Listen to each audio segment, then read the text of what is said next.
guys, so today I said I would film my stretching after my interval workout, and I am. It's going to be a total body stretch. Yeah, so it's going to be quick, like 7 minutes exactly.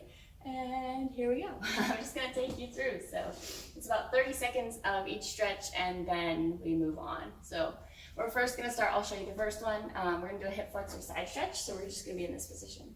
All right, so everybody ready? And here we go. We shall start in 4, 3, 2, 1. So we're going to be stretching our hip flexor, so we want to be nice and long, and we're going to reach to the side.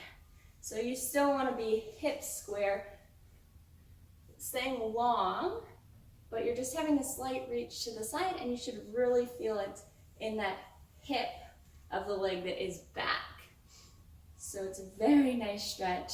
All of us usually have tight hips, so it's a good one to focus on or throw in your stretching sessions. And we're going to switch sides, so here we go. And if you have trouble balancing, just do it like near a chair or something, or a wall, and go. So you want to get long and then lean. It's good to set up and get long, then do the slight lean, rather than just going into the lean like you just saw me do, because you can tend to kind of be more crunched up that way. We want to keep the length when we're stretching. We don't want to sink. So we're keeping length. We've got just a slight little bend. I'll face forward. It's nothing huge. You shouldn't have to bend huge. Okay, well, maybe some people should, but most of us are really tight there. All right, so next exercise we're going to go into, I've got these all written down because I usually don't do them in an order that makes sense. It's going to be a hip ham.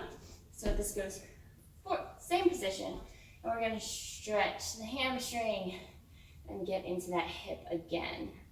So stretching the hamstring, getting into that hip. Again, you don't want to be all droopy here. Nice and connected to the movement. We are stretching, but we are still in control of our body here. All right, and we are going to the other side. We'll start that in 2, 1, go.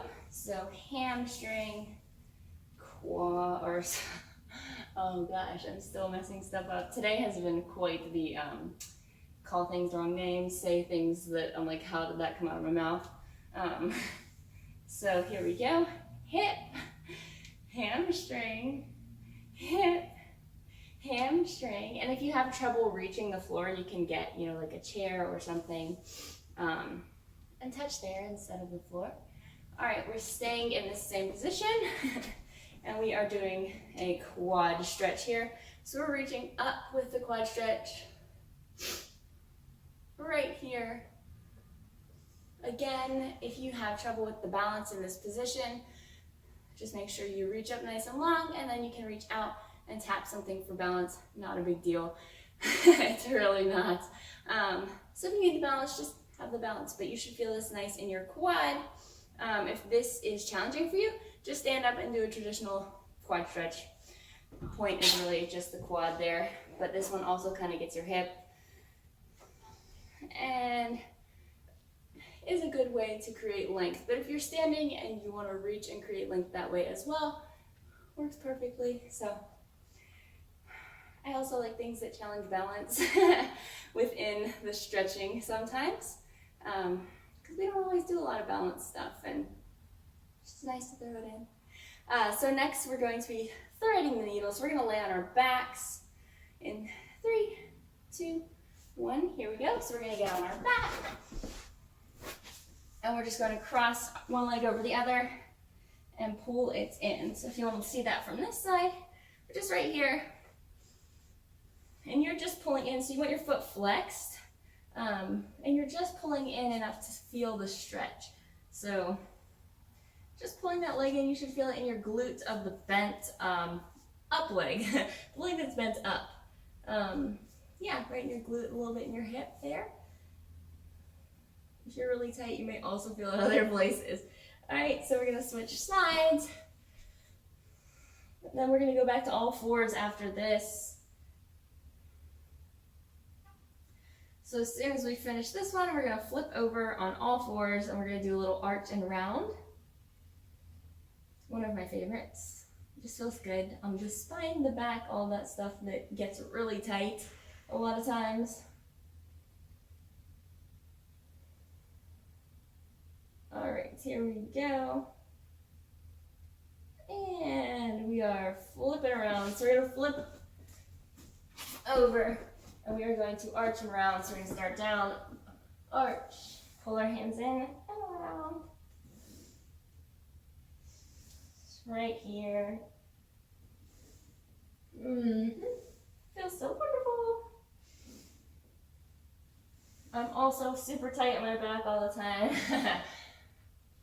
Because I have an 18 and some pound baby that just loves to be held. All right, 2, 1. After this, we are just going into a wide fold. So take a wide stance and fold. So you can drop. I like to drop my head just because I like the release I get right in my neck area, that upper cervical. But you can also kind of take it a little more structured, as they might tell you in yoga. So, you know, whatever feels good for you, you can wiggle your hips. If you go side to side, you'll get your inner thighs a little bit more. But yeah, whatever you need. So we are going to wiggle though next. We got 2 wiggles. So we're going to get into down dog. And you're going to wiggle and squiggle and stretch your calves and all the wonderful things. Whatever you need. Now if you need to just stay in down dog, that's fine too. But I love the hip movement and the calf stretch that you can get here too by flattening the one foot and then flattening the other. We just got a few more seconds. And then we're going to go into hip wiggles. All right, so hip wiggles. I'm going to go up on my wall. And you can do a chair, you can do whatever you want. But you're just going side to side, wiggling the hips. This is it, right here. So stay long in the torso. Depending on how tight you are, I always feel it up my erectors, spinal erectors too, because they're tight. All right, and next we are going into a seated chest reach, which I put 2 short intervals on here, so here we go. We're gonna sit. And we're gonna get into that nice chest opening position, and then we're going to reach to the side, reach to the side, right here. So slow movement, nothing crazy. And again, it's just what you need that day. You're reaching and feeling good, hopefully. And this is it for today's stretching. And there you go. So I don't do massive amounts of stretching. If you can't tell, I'm not like the most flexible person in the world. So yeah, you just, as long as you're getting a few minutes in, I generally do about 7 afterwards. Depending on how I'm feeling, sometimes I'll do more. If I'm in a rush, I'll do less. So guys, don't worry about being perfect with it. Just make sure you're getting some stretching in, adding it in more and more gradually. If you're not doing any at all, it really makes a difference. So I hope you enjoyed this. Let me know what you'd like to see below, and I'll see you next time.